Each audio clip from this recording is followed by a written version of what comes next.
મિત્રો વાત ગુજરાતી આપને અયોધ્યાથી રામલલ્લાની જે પ્રાણ પ્રતિષ્ઠા થવા જઈ રહી છે એના દર્શન કરાવી રહ્યું છે। અત્યારે આપ મારી પાછળ જોઈ શકો છો, આ સમગ્ર અયોધ્યા છે। અત્યારે આપણે જે જગ્યાએ ઊભા છીએ એ રાજદ્વારી મંદિર જે છે, રાજા દ્વારા જેની સ્થાપના કરવામાં આવી છે એ મંદિર છે। આ તમે નીચે જોઈ શકો છો, આ હનુમાન ગઢી છે। આ હનુમાન ગઢી કે જ્યાં એનું એવું મહત્વ છે કે સૌથી પહેલાં અયોધ્યાની અંદર કોઈ પણ આવે તો સૌથી પહેલાં હનુમાન ગઢીના દર્શન કરવાના હોય છે। પ્રધાનમંત્રી આપણા જે વડાપ્રધાન છે એ નરેન્દ્ર મોદી પણ જ્યારે સૌથી પહેલાં અયોધ્યાની અંદર આવે છે તે હનુમાન ગઢીના દર્શન કરે છે, ત્યારબાદ રામલલ્લાના દર્શન કરવા માટે જતા હોય છે। એવું આ હનુમાન દાદાનું જે મંદિર છે, ખૂબ પૌરાણિક અને પ્રાચીન મંદિર છે, એના દર્શન કરવાના હોય છે। તે પછી તમે આગળ જોઈ શકો છો, અત્યારે હું જે ઊભો છું એ દ્રશ્યો તમને બતાવીશ કે હું અત્યારે રાજદ્વારી મંદિર, જે અહીંના રાજા દ્વારા જે સ્થાપના કરવામાં આવી હતી, આ પૌરાણિક મંદિરના ગુંબજની ઉપર આપણે ઊભા છીએ। વાત ગુજરાતી તમને અહીંયાથી તમામ લાઈવ દ્રશ્યો દેખાડી રહ્યું છે।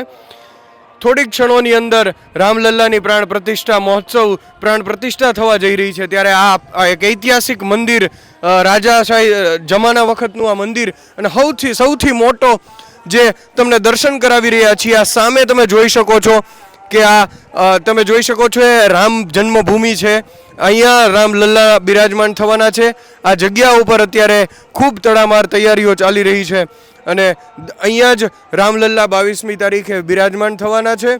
તો આ છે આ અયોધ્યા રામ મંદિર, તમે જોઈ શકો છો આ કેમેરાની અંદર।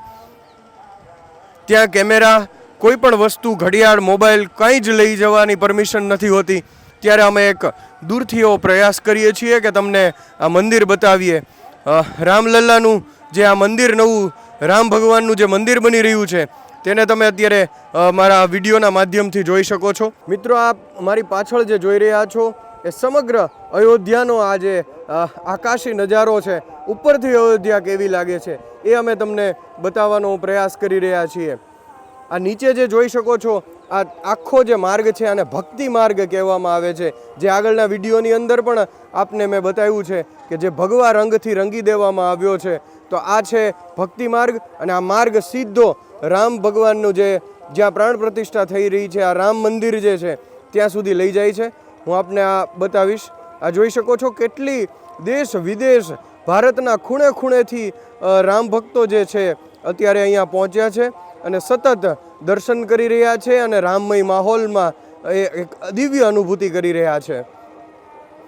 આ જોઈ શકો છો, હું થોડું વધારે ઝૂમ કરી અને તમને બતાવીશ કે આ જે મંદિર છે, અહીંયા રામલલ્લા બિરાજમાન થવા જઈ રહ્યા છે। ઘડીઓ ગણાઈ રહી છે, લોકોમાં દિવાળીનો માહોલ છે, એક અદ્ભુત અને દિવ્ય અનુભૂતિ થઈ રહી છે એવું વાતાવરણ છે।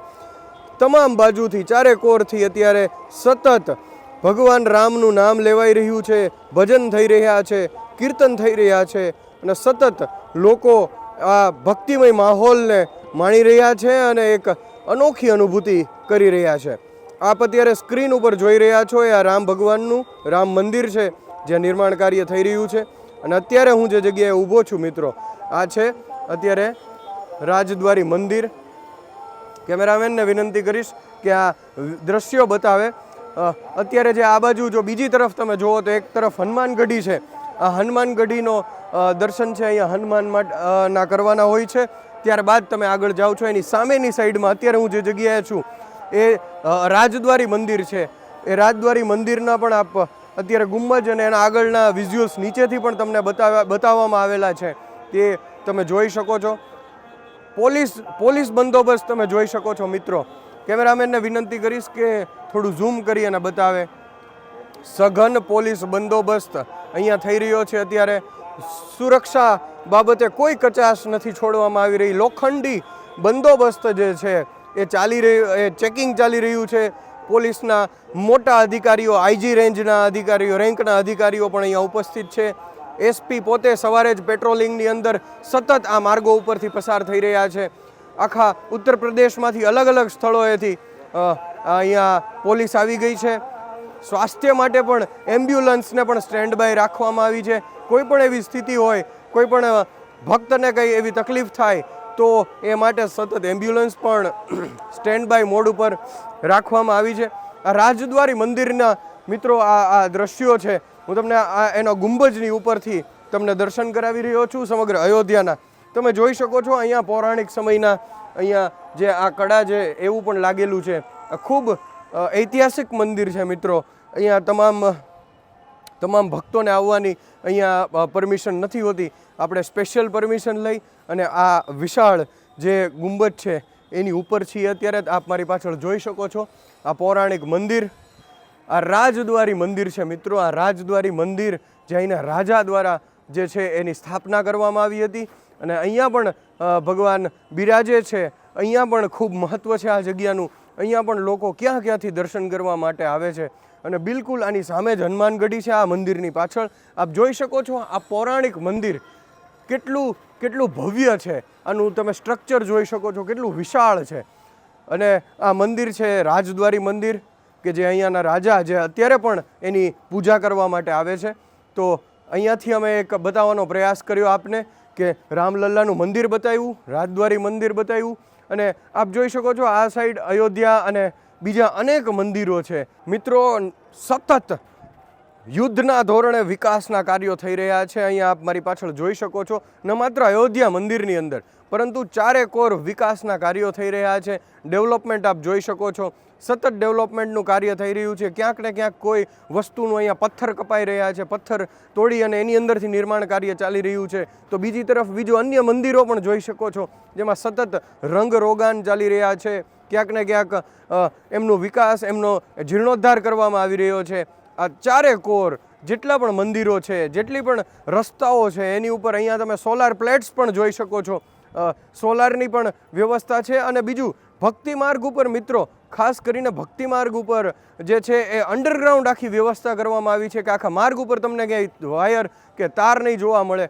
અત્યારે હું તમને જે ધ્વજ દેખાડવા જઈ રહ્યો છું, આ સાઈડ પણ આપણે જૂના મંદિરો જે પુરાણા આસપાસના છે એ જોઈ શકો છો, મસ્જિદો જોઈ શકો છો. આ જે સ્ટ્રક્ચર્સ છે એને પણ તમે અહીંથી જોઈ શકો છો. આ છે આખો સમગ્ર ભક્તિ માર્ગ અને એની આસપાસના મંદિરો. અને અહીંયાથી હું ઝૂમ કરી અને એક તમને ધ્વજ લહેરાતો હશે એ દેખાડીશ. આ જે છે એ અહીંયાના રાજાનો મહેલ છે જેની અંદર આજે પણ રાજા એમનું રોયલ ફેમિલી આજે પણ અહીંયા રહે છે. અને નીચેની તરફ જે આપણને દેખાઈ રહ્યો છે આ ભક્તિ માર્ગનું એન્ટ્રન્સ છે જે ભગવા રંગની અંદર આપ જોઈ શકો છો. આસપાસ અનેક મંદિર છે, અનેક દુકાનો છે.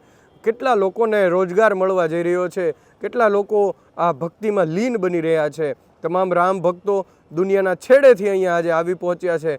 ત્યારે થોડીક ક્ષણોની અંદર રામલલ્લા બિરાજમાન થવા જઈ રહ્યા છે. આપ આજે અયોધ્યાનો જે આકાશી દ્રશ્યો છે તે આપ અમારી સ્ક્રીન ઉપર જોઈ રહ્યા છો. અન્ય એક મંદિર તમારી સ્ક્રીન ઉપર દેખાતું હશે. કેમેરાની લિમિટેશન છે એટલા માટે જેટલો થાય એટલો પ્રયત્ન કરી રહ્યા છીએ. વાત ગુજરાતીના માધ્યમથી આપ આ તમામ દ્રશ્યો નિહાળો. તમારા ઘરે બેઠા બેઠા તમારી મોબાઈલ સ્ક્રીન ઉપર, તમારી ટીવીની સ્ક્રીન ઉપર અયોધ્યાના દર્શન કરો. અને અહીંયાનો જે માહોલ છે એ શબ્દોમાં તો વર્ણવી નથી શકાતો, પરંતુ કેમેરામાં કેદ કરી અને એક પ્રયત્ન કરી રહ્યા છીએ કે આ અયોધ્યા આપ અમારા કેમેરાની આંખોની નજરોથી આપ નિહાળો અને આ ભક્તિમય જે માહોલ છે એને માણો. આ જે છે એ આપને બતાવ્યું, ફરીવાર બતાવીશ કે આ રાજદ્વારી મંદિર છે. આ એનો તમે ઉપરનો જે ગુંબજ છે એની જે અહીંયા ઉપર છે ટોચ છે એ અહીંયા તમે જોઈ શકો છો. કેટલું પૌરાણિક આ જે સ્ટ્રક્ચર છે મિત્રો. અહીંની અનુભૂતિ જે છે એ શબ્દોમાં વર્ણવી શકાય તેવી નથી. આપ જોઈ શકો છો. એની અંદર પણ તમે પ્રયત્ન કરીશ કેમેરો અંદર મૂકી અને શું છે સ્ટ્રક્ચરમાં. અચ્છા, આ ગુંબજ છે અંદરથી. મિત્રો અહીંયા સામાન્ય શ્રદ્ધાળુઓ જે દર્શને આવતા હોય છે એમને ઉપર આવવાની પરમિશન નથી હોતી, પરંતુ વાત ગુજરાતીના માધ્યમથી આ રાજદ્વારી મંદિર, આ અયોધ્યા દર્શન કરાવવાનો અમે પ્રયત્ન કર્યો આપને. આ જે માહોલ છે મિત્રો એનું શબ્દમાં વર્ણન નથી થઈ શકે તેમ. એટલો અદ્ભુત, એટલો દિવ્ય, એક આધ્યાત્મિક અને એક સ્પિરિચ્યુઅલ જે માહોલ છે એને શબ્દોમાં વર્ણવી શકાય તેવું નથી. અત્યારે બપોરના 11-12 વાગવાનો સમય છે, તમે ઠંડી જોઈ શકો છો, જે માહોલ છે પણ એની અંદર જે ઉર્જા છે એને શબ્દોમાં વર્ણવી શકાય તેવી નથી. અને સમગ્ર માહોલ જે ભક્તિમય બની ગયો છે, તમામ ગલીઓમાંથી, તમામ રસ્તાઓ ઉપરથી જય શ્રી રામનો નાદ સંભળાઈ રહ્યો છે. ત્યારે આ દિવ્ય માહોલને આ વાત ગુજરાતીના માધ્યમથી અમે બતાવવાનો સતત પ્રયત્ન કરી રહ્યા છીએ. ત્યારે આવા જ નવા અપડેટ સાથે નવા વિડીયો પણ આપને બતાવતા રહીશું. અહીંનો માહોલ કેવો છે, રામલલ્લા બિરાજમાન થવા જઈ રહ્યા છે, આ દરેક ક્ષણનું પળપળનું અપડેટ એક વિડીયોના માધ્યમથી આપ ઘરે બેઠા વાત ગુજરાતી સાથે નિહાળી શકો છો. તો ફરીથી મળીશું બીજા વિડીયોની અંદર. ત્યાં સુધી મને રજા આપો. નમસ્કાર.